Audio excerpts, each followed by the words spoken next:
आज पढ़ने वाले नौजवान अगर इस तरह की भाषा का प्रयोग करते हैं, जिन्हें पढ़ना चाहिए था, आज वे इनकलाब करने आए हैं। ये गांधी मैदान जो शांति प्रेम का संदेश देता है, जो युवाओं को प्रेम करने के लिए आकर्षित करता है, वो प्रेम करके छोड़ के इनकलाब कर रहे हैं। यानी स्पष्ट है यह राज बहुत बड़े संकट में है। इस संकट का निवारण आज हमें और आपको करना होगा। यदि आज हम लोग इस संकट का निवारण नहीं करते हैं तो आने वाले दिनों में इस राज्य में ऐसी ऐसी पॉलिसियां बनेंगी जिस राज्य से हमें बाहर कर दिया जाएगा। और ये कानून क्या उनका जिम्मा हमने लेके रखा है? आप देखिए, अब थोड़ा सा हम प्राइवेट सेक्टर में जाते हैं या फिर थोड़ा सा हम लोग खनन नीति पर जाते हैं। हमारे झारखंड राज्य में ECL, East Coal Limited, Eastern Coal Limited, BCCL, Bharat Coking Coal Limited और CCL यानी सेंट्रल कोल लिमिटेड है। कुल मिलाकर कोयला कोड़ने की 8 यूनिट हैं, जिनमें 3 यूनिट हमारे झारखंड में है। मुझे लगता है यहाँ जितने लोग हैं, आप डायरेक्ट ना सही इनडायरेक्ट रूप से आप अवगत होंगे कि झारखंड में जब कोयला कोड़ा जाता है तो किस प्रकार रैयत को, जिसका जमीन है, उसे मार पीट कर भगाया जाता है। कोई ना कोई आपके रिश्ते नाते में होंगे। धनबाद, बोकारो, रामगढ़, पिपरवार के क्षेत्र में कोई ना कोई आपके भुक्तभोगी होंगे। लेकिन यही मध्य प्रदेश के सिंगरौली में NCL है, जिस प्रकार हमारे यहाँ BCCL है, वहाँ NCL है, नॉर्दर्न कोल लिमिटेड, वहां भी कोयला कोड़ने का काम करती है। पता है वहां क्या होता है?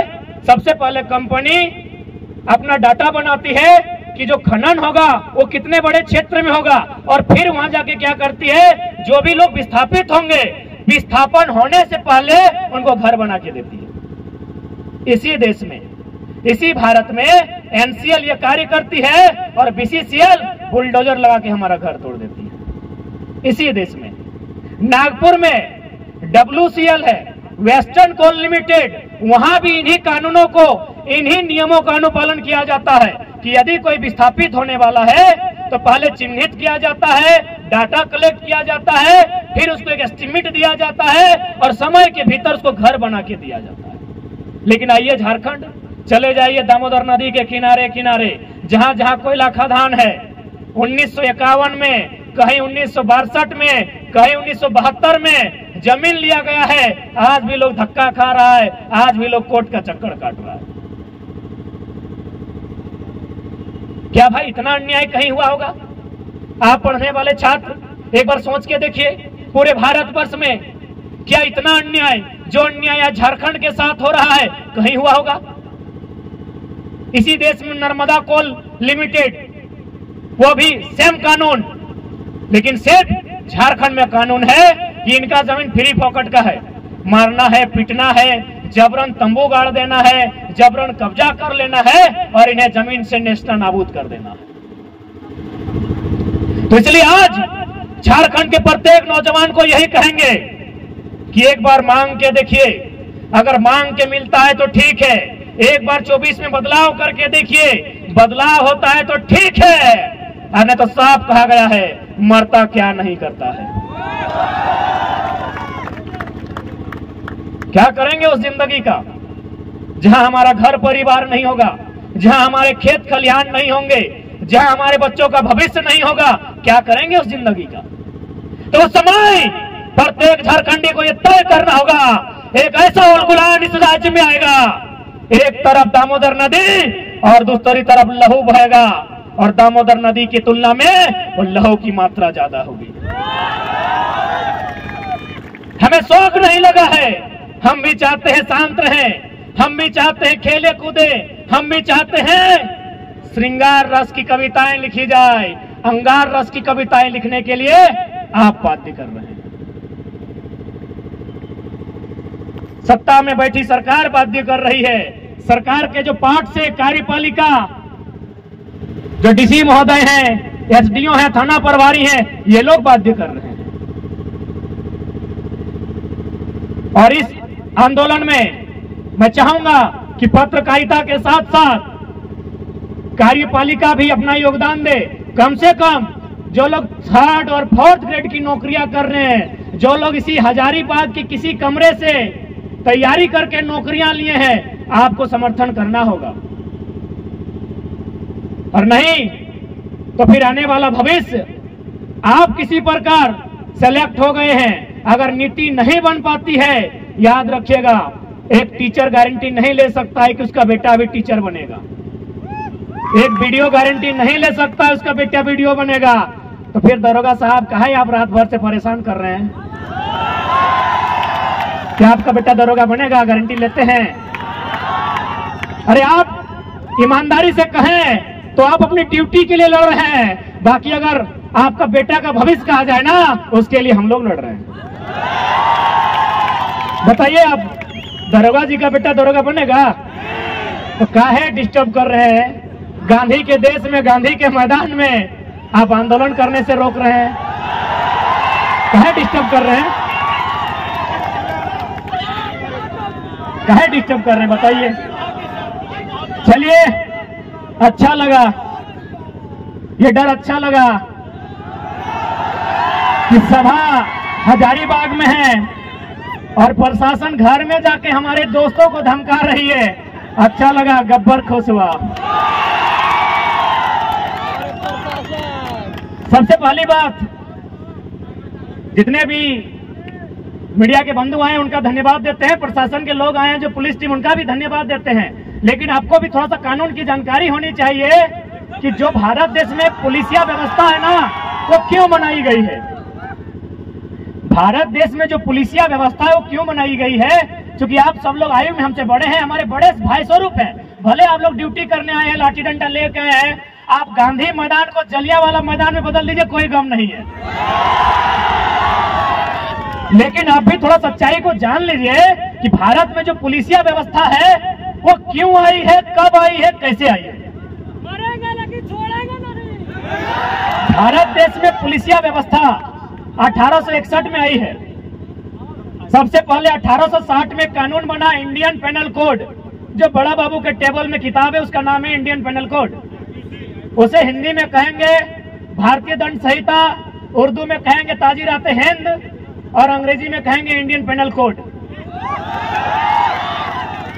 यह 1860 में आया है। उसके एक साल बाद और एक कानून आया, अंग्रेज लेके आए। उस कानून का नाम था Indian police act. Indian police act का मतलब था, अंग्रेजों ने टीम बैठाई और अपनी टीम से कहा कि बार बार इंडियन लोग विरोध कर रहे हैं, इनके विरोध को कंट्रोल कैसे किया जाए।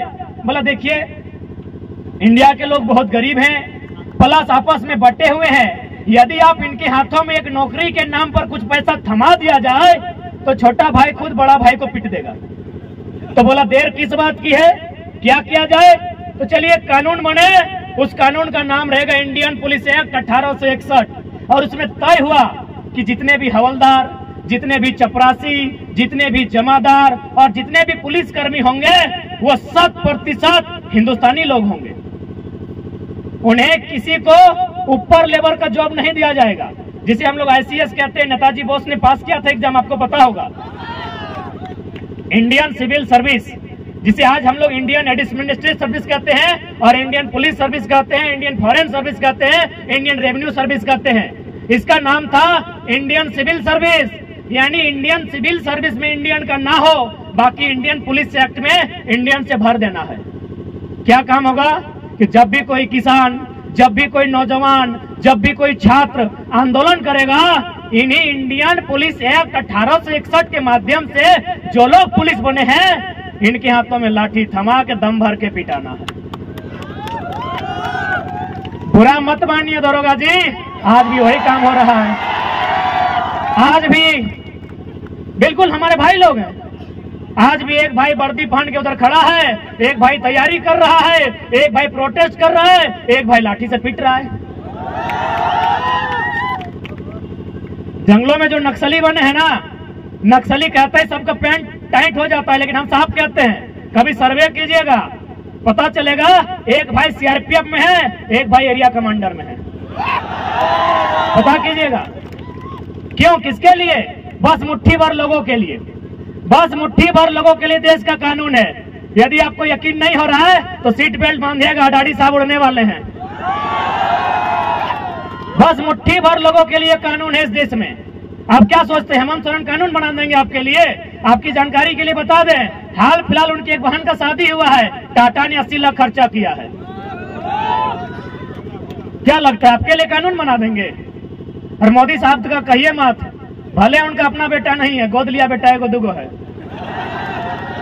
क्या लगता है छात्रों, आपके लिए कानून बना देंगे? क्या आप साइरस मिस्त्री हैं? आप साइरस मिस्त्री हैं क्या? साइरस मिस्त्री का नाम जानते हैं? सीएमडी, टाटा के पूर्व सीएमडी थे। पहले उनकी मौत के लिए हम नमन करते हैं, श्रद्धांजलि देते हैं। जब उनकी मौत हुई तो सरकार ने देखा कि कैसे मौत हुई, बोला पीछे बैठा था, सीट बेल्ट नहीं बांधा था। पीछे बैठा था, सीट बेल्ट नहीं बांधा था। अगला दिन कानून बन गया कि आगे छोड़िए, अब पीछे भी सीट बेल्ट बांधना होगा। क्यों? क्योंकि मरने वाला साइरस मिस्त्री था। छात्र रोज मरते हैं। मेरे 2 साथी 2 दिन पहले मारे गए, आज तक हम उबर नहीं पाए। और मेरे भाषण से तो आपको लगता है कि गुर्राने वाला टाइगर आई थोड़ा सा उस रूप में तो नहीं है।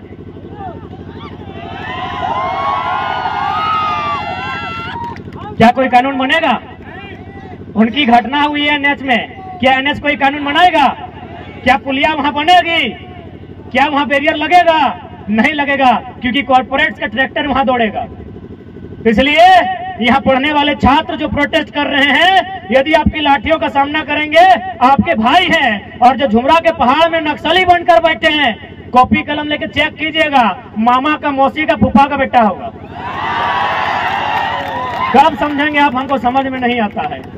हम चाहते हैं नौकरी आप आगे से बचाइए, पीछे से चंदा दे दीजिएगा आंदोलन करने के लिए। दरोगा जी पीछे से दे दीजिएगा, लड़ाई आपके बेटे के लिए है। हेमंत सोरेन आपके बेटे को दरोगा नहीं बनाएगा, उनको दरोगा हमारा आंदोलन बनाएगा। दरोगा जी से निवेदन होगा, डीएसपी भी आया तो सुन लीजिए, हेमंत सोरेन आपके बेटे को डीएसपी नहीं बनाएगा। जेपीएससी देखिए ना, 7 को हुआ है 22 साल में, बिहार में 68 को हुआ है। इसलिए आंदोलन ही आपका डीएसपी का बेटा को डीएसपी और दरोगा का बेटा को दरोगा बनाएगा। इसलिए आगे से नौकरी बचाइए, पीछे से आंदोलन का सपोर्ट कीजिए। यदि ज्यादा दिक्कत होगा, यदि ज्यादा हाथ पांव बंधा होगा तो कमजोर लाठी चलाइएगा, ऐसा मत चलाइएगा। और ऐसा चलाइएगा तो घायल मत कीजिएगा। हमें घायल होने से डर लगता है, मार दीजिएगा, डर नहीं लगता है। मार दीजिएगा, सच बोलते हैं, ईमानदारी से बोल रहे हैं, डर नहीं लगता है। मरने से डर नहीं लगता, हम ईमानदारी से बोल रहे हैं। हमको बीमार होने से डर लगता है, बीमार हो जाएंगे तो आंदोलन रुक जाएगा, मर जाएंगे तो आंदोलन दुगना रफ्तार से चलेगा। क्योंकि भगत सिंह ने भी कहा था कि मुझे फांसी ना दी जाए, भगत सिंह ने भी कहा था मुझे फांसी ना दी जाए, बल्कि मुझे किसी चौराहे पे खड़ा कर दिया जाए और गोलियों से भून दिया जाए। क्यों कहा था ऐसा पता है? ताकि मेरे बदन पर चलने वाली एक एक गोली को, मेरे शरीर से बहने वाले एक एक लहू के कतरे को देखकर नौजवानों में उबाल आए। इसलिए उन्होंने कहा था हमको फांसी नहीं दिया जाए, बंद कमरे में फांसी ना दिया जाए। यदि हम गुनहगार हैं तो बीच चौराहे में खड़ा कर दिया जाए और गोलियों से भून दिया जाए। आपसे भी वही कहेंगे।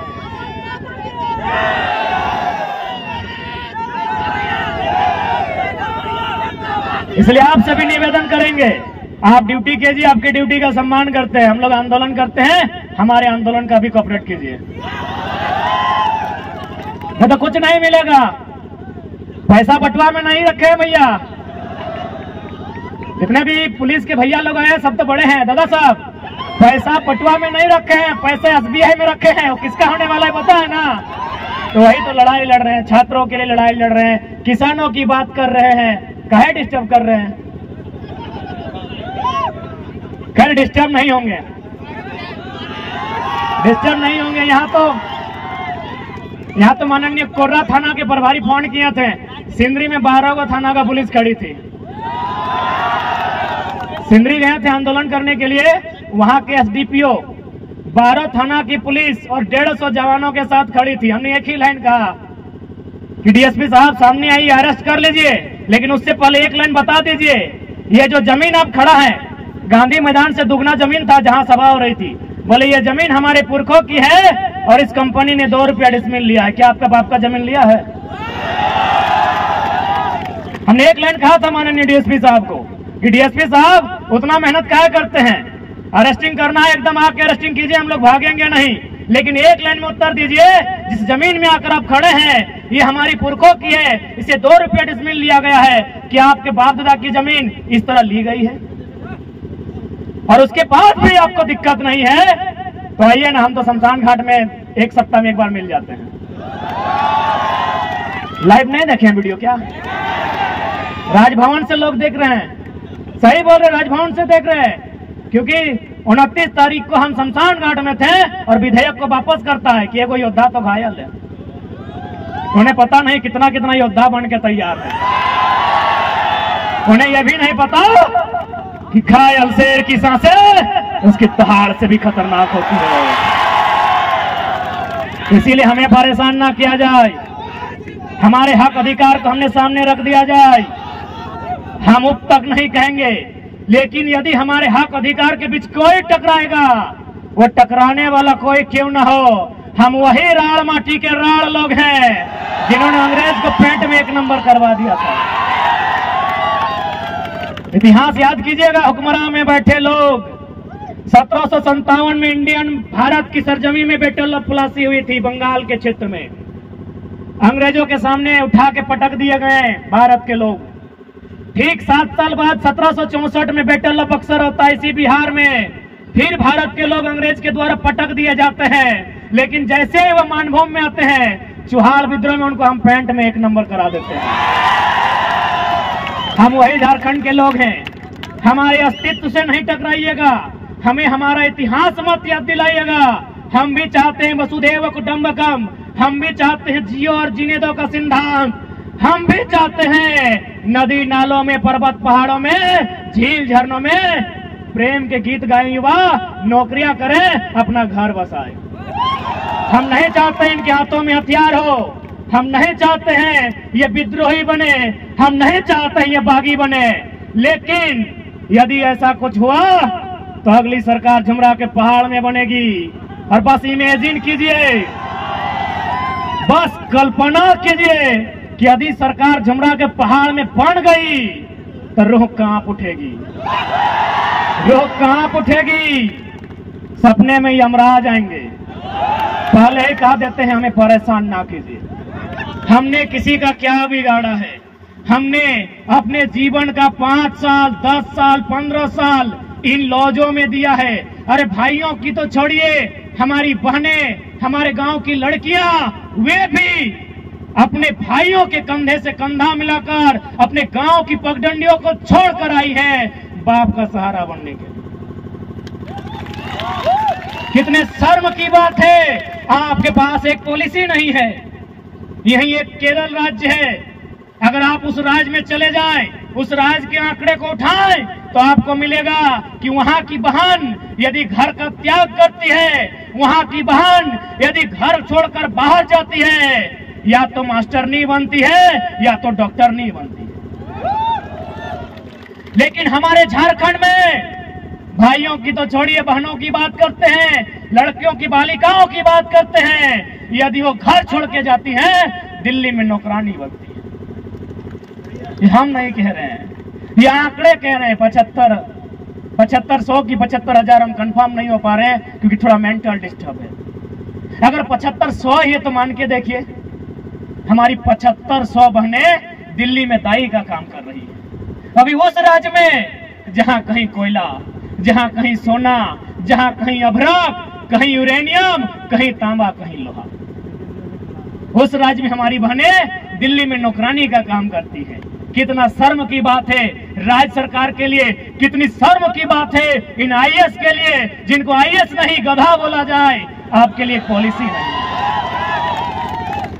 आपके पास एक पॉलिसी नहीं है। और भी तो राज्य हैं, नागपुर में एक आईएएस अधिकारी रहते हैं झारखंड के। अरे ऐसा मत सोचिए कि हम लोग बच्चा है, हाँ बच्चा है, छोटा बच्चा जान समझ के ना टकराना रे। बड़ा लोग भी हम लोग को टेलीफोन करता है।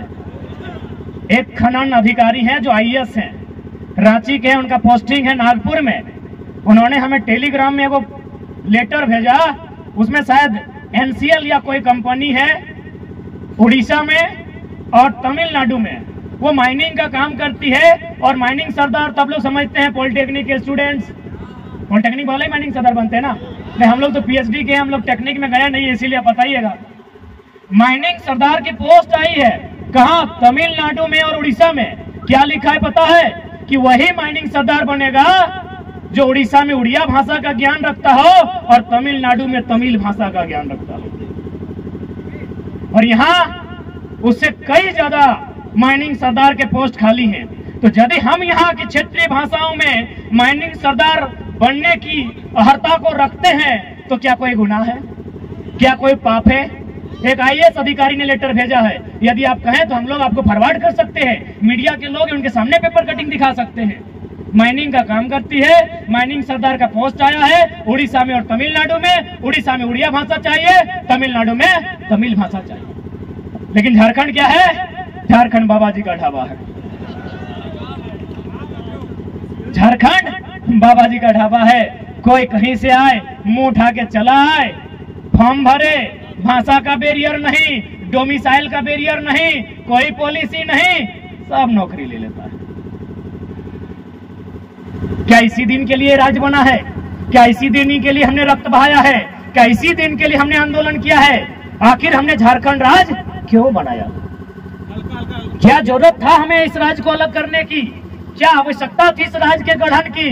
क्या आवश्यकता थी इस राज्य को बनाने की? एक ही आवश्यकता थी कि दबे कुचले लोग, जिन्हें अधिकार नहीं मिल रहा है, जो किरण से, विकास की किरण से कोसों दूर है, उन युवाओं को आगे आने का अवसर मिलेगा।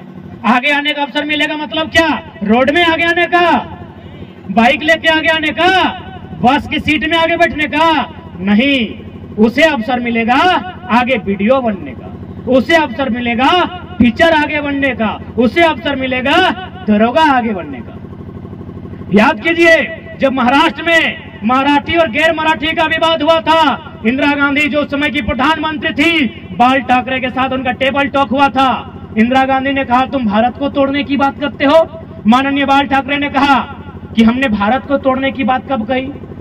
जिस प्रकार पंजाब पंजाबियों का है, बंगाल बंगालियों का है, तो यदि महाराष्ट्र मराठियों का है, वहां की शिक्षा में, वहां के स्वास्थ्य में, वहां की नौकरियों में यदि पहला अधिकार मराठी का हो तो क्या गुनाह है? क्या कोई गुनाह है? तो ठीक उसी प्रकार इस राज्य की वैकेंसियों में यहाँ के नौजवानों का योगदान हो, यहाँ के नौजवानों को अवसर मिले तो क्या गुनाह है? और ये तो हम नहीं कह रहे हैं, भारत का संविधान कह रहा है। भारत का संविधान 309 जो विधानसभा को शक्तियां देता है, भारत की अनुसूची 7 जिसमें जो राज्य की सूची है, सूची नंबर 41 कहती है, वही अनुच्छेद 16(4) कहती है कि राज्य के हितार्थ में, राज्य के नौजवानों की नियुक्ति के हितार्थ में राज्य सरकार विकसित राज्यों को कंट्रोल करने के लिए, उनको एक बैरियर में बांध कर रखने के लिए नियम बना सकती है। हम तो संवैधानिक बात नहीं कर रहे हैं, हम तो सारी चीज लॉजिकल रखते हैं। और आज इस आंदोलन से अगर 22 साल में इनको डर लगा है तो इसीलिए डर लगा है कि इससे पहले सब ठेंगा छाप मंत्री लोग होता था, आज भी मोटा मोटी उतना है। मीडिया वाला पूछता था कि 1932 तो अंग्रेजों के टाइम का है, कैसे चलेगा? तो हम लोग तो मीडिया लोग को बुलाते हैं, सामने आइए। सिराज भाई तो बहुत सामने हैं, जोहार हजारीबाग बहुत सामने हैं, तो हम सामने बुलाते हैं, उनको आर्गुमेंट्स, दलील प्रेजेंट करते हैं कि 1932 कहे नहीं चलेगा, कहे नहीं चलेगा। इसी देश में 1860 का कानून चलता है, 1932 कहे नहीं चलेगा भाई। ये जो बड़ा बाबू 107 की धारा लगाते हैं सर, 107 की धारा मारपीट के लिए, 307 का पार फाड़ने के लिए, 302 टपका देने के लिए, ये कब के कानून है? 1860 के कानून है। तो यदि इसी देश में 1860 के कानून चल सकते हैं तो 1932 कहे नहीं चलेगा भाई। यानी वो हुआ ना कि आप करें तो रास लीला, सर्वहम करें तो कैरेक्टर ढीला। गजब देश है भाई, गजब का स्टेट है मेरा। यदि आपको अंग्रेजों के कानून से इतना ही दिक्कत है तो चलिए अंग्रेजों को इस देश से बाहर करते हैं। सबसे पहले रेल की पटरी को उखाड़ फेंकते हैं। किसका है रेल की पटरी? अंग्रेजों की। एरोप्लेन किसका है? अंग्रेजों का। तो बोलिए इंडियन को कि कुछ नया अपना काम करें। अंग्रेजों का रेल चलेगा, हे मनोज दा, अंग्रेजों का रेल चलेगा, अंग्रेजों का एरोप्लेन चलेगा, अंग्रेजों का खतियान नहीं चलेगा।